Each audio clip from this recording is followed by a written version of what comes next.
Allez, c'est parti. Cette fois-ci, on se trouve sur un lac de 3,5 hectares, une petite sablière qui a au moins 40 ans. On ne connaît pas trop le cheptel non plus. On va essayer de faire du poisson entre les intempéries et au cours de ce 48 heures, on va essayer de vous expliquer comment chacun a abordé sa pêche sur ce plan d'eau. C'est parti.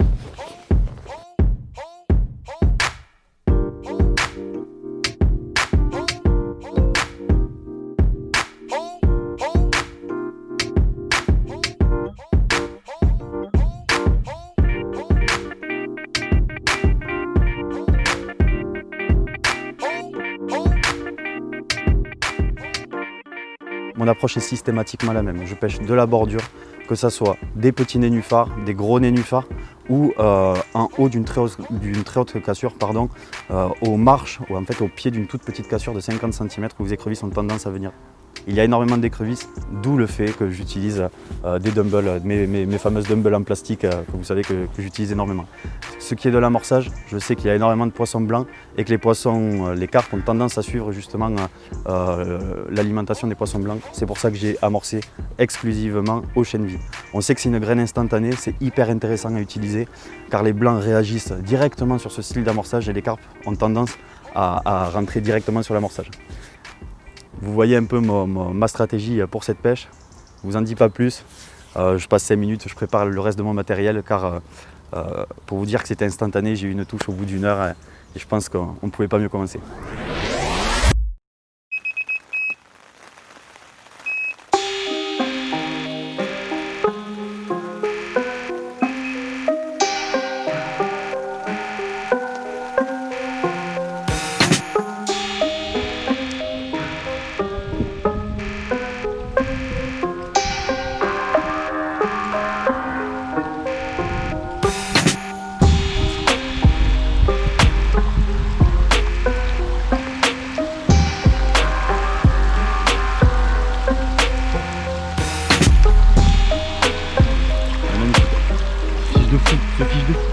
Ce fiche de fou. Ah putain, ce fiche de fou!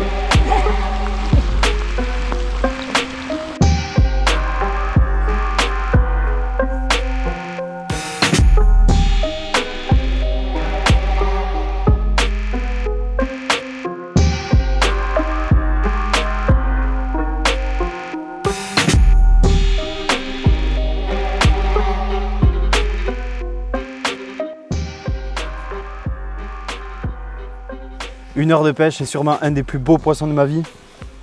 Super, fait avec une flottante, avec un amorçage juste chènevis. Je vous en parlerai quand je vous expliquerai un petit peu ma pêche. Mais là,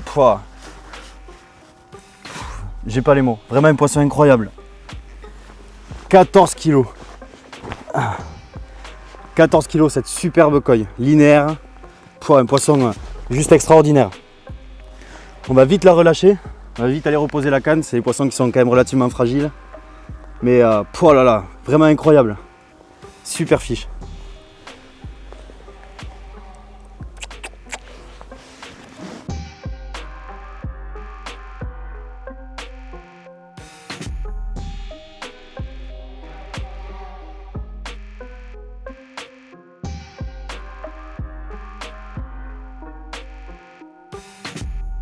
Je vous amène sur mon spot pour vous expliquer comment j'aborde ce style de plan d'eau. À cette période de l'année, les poissons sont généralement en phase d'alimentation. Cependant, sur un 48 heures comme celui-ci, sans pré-amorçage, il est très intéressant d'utiliser des graines qui vont créer une concurrence alimentaire immédiatement. J'utilise quant à moi seulement du chènevis et je vais présenter par-dessus une petite dumbbell en plastique car les écrevisses sont actives et faire tenir un appât dans l'eau plus de 8 heures se révèle être un exploit. J'amorce copieusement car la quantité de blanc me laisse à penser qu'une grosse concurrence alimentaire sera produite rapidement et surtout, j'amorce à la main pour bien étaler de façon homogène sur la zone de recherche des poissons et les inciter à se déplacer jusqu'à trouver mon nèche. La carpe est un poisson fainéant et si vous l'obligez à se déplacer pour qu'elle trouve de quoi se nourrir en toute confiance, vous avez à mon sens fait plus de 50% de votre pêche. L'autre moitié reste évidemment le choix du spot. Sur ce genre de gravière, les bordures encombrées d'arbres immergés, les angles de lac battus par les vents ou les nénuphars accueillant une quantité de nourriture naturelle riche sont des spots à privilégier. Voici donc mon approche sur ce 48 heures. Si vous faites comme ça, hormis une phase de non-alimentation des poissons, il n'y a pas de raison à ce que ça ne fonctionne pas.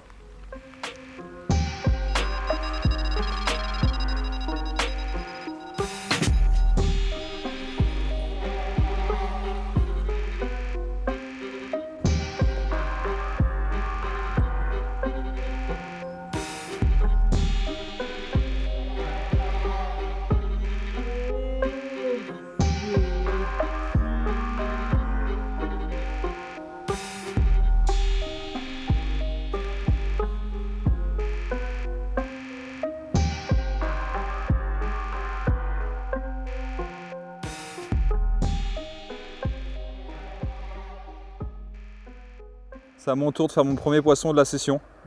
Une magnifique commune avec des couleurs, on voit qu'on rentre dans l'automne quoi. Elle est vraiment magnifique. Je vais m'empresser de la remettre dans l'eau parce qu'ils annoncent des grosses pluies.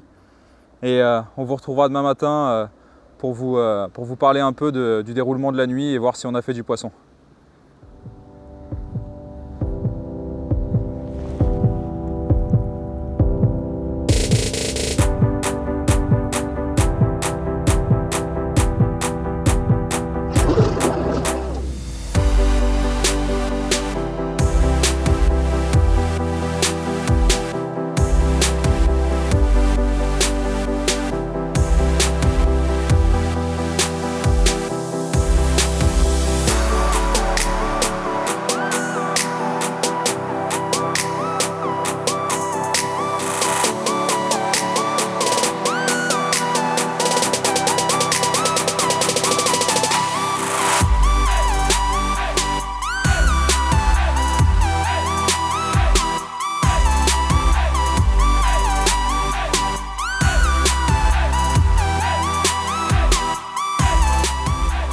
Je vous avais dit qu'on allait se retrouver après la nuit, mais finalement ma canne de tout à l'heure a redémarré encore une fois.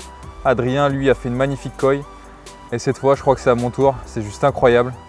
Je pense qu'on est en train de vivre une session absolument magnifique. Je vais vous montrer ce poisson.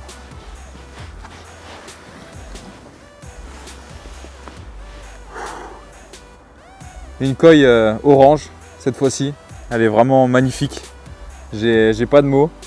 Je l'ai pris sur 3 faux maïs orange, un petit peu décollé du fond en bordure. Je vous expliquerai moi aussi ma façon de pêcher sur ce plan d'eau. En tout cas voilà, pour l'instant 2 poissons, 2 touches de poissons, c'est absolument top. On va la remettre dans l'eau et puis en espérant faire d'autres poissons cette nuit.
Yes.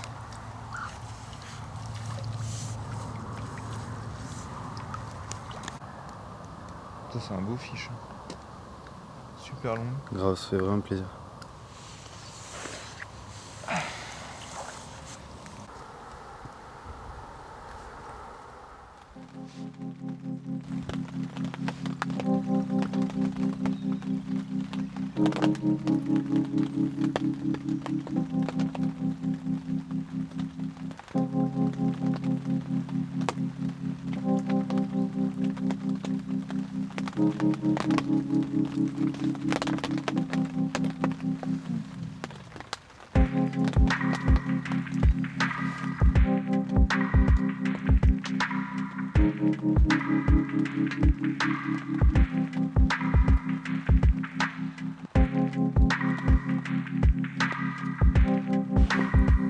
Voici la commune que j'ai pris cette nuit, toujours sur le même spot.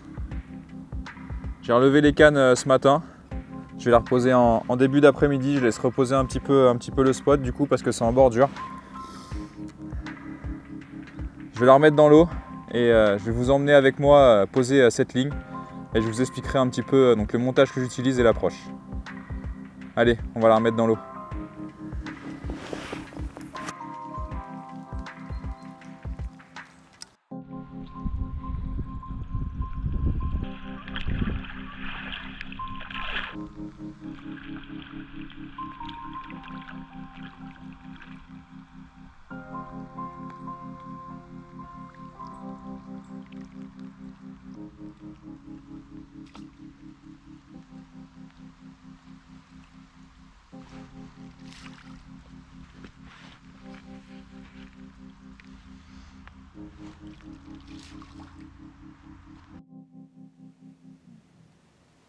Je profite de cette petite accalmie pour vous expliquer un peu l'approche que j'ai eue sur ce plan d'eau.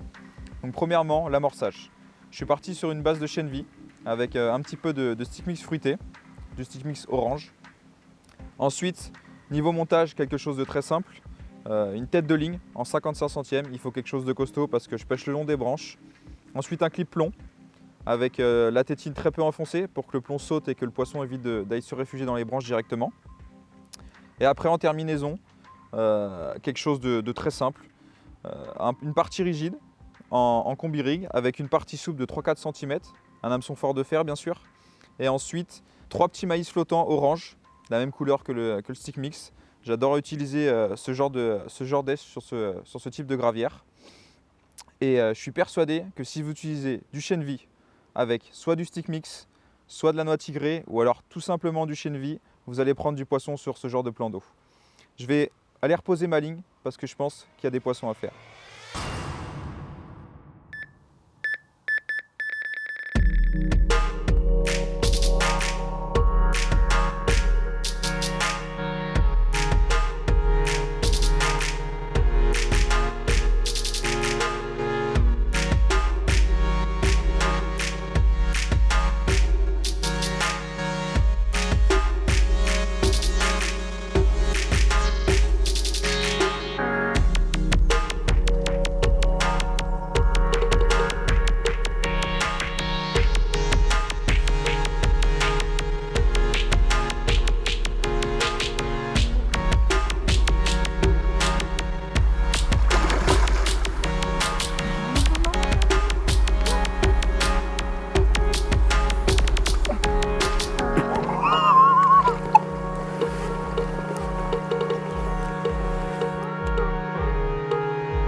Après le festival de Quentin et Adrien, avec leur début très prometteur, moi j'ai passé une nuit très stérile, quelques brèmes.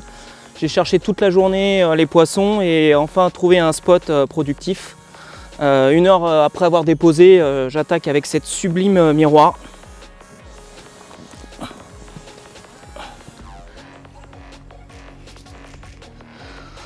Maintenant on va faire quelques photos et puis je vais aller vite reposer la canne, on sait jamais.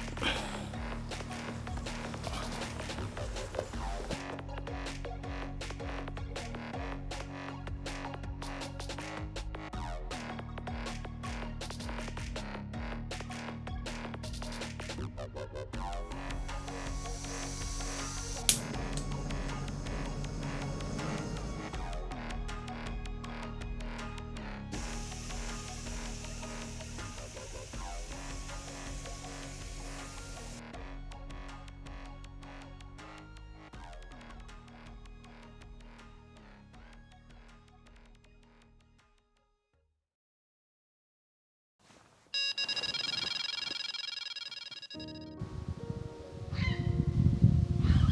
l'impression de ramener un truc que je traîne au fond.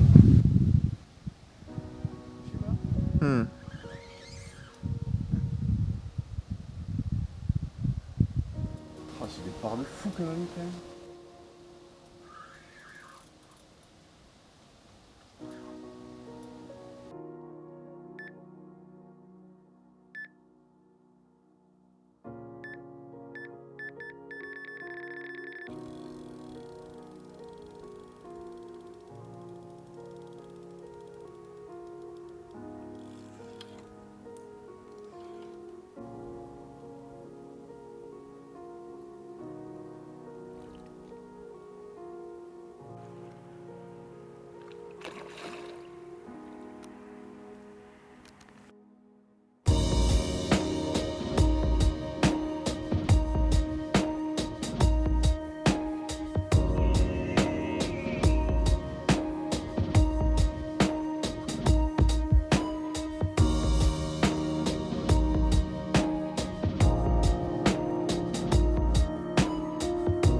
Après la petite commune d'Adri, je crois que j'ai attrapé la maman. Là on est clairement monté en poids. Même spot que tout à l'heure.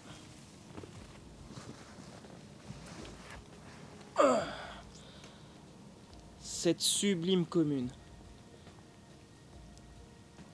En espérant encore toucher quelques poissons au petit matin avant de partir.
Bon, ben on clôture cette super session avec les copains, avec ce super petit poisson, hyper contrasté comme je les aime, très sombre. Vraiment un régal. Malgré les intempéries, on a quand même réussi à trouver notre pêche, c'est quand même super. Ça, les bons moments avec les copains, les barbecues. On est passé à travers la pluie, on a essuyé pas mal d'orages, c'était vraiment une belle réussite, à refaire le plus vite possible. Super poisson.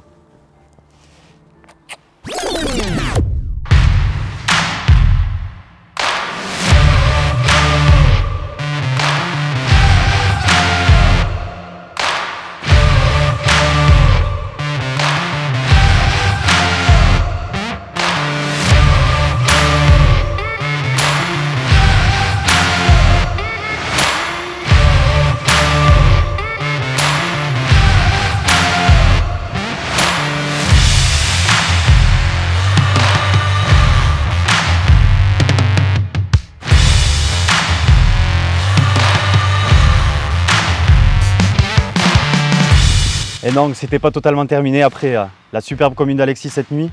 J'ai eu aussi l'occasion de terminer cette session sur une super note. Vraiment une magnifique miroir, typique des lieux avec une caudale vraiment surdimensionnée. Et un gros poisson surtout. Super. Vraiment une session entre copains vraiment géniale. J'espère que vous aurez appris un peu de nos techniques utilisées pour pêcher ce genre de gravia. En attendant, on va rentrer, on va faire sécher les affaires parce qu'on a quand même ramassé pas mal de pluie. Et on vous dit à la prochaine. Super fiche.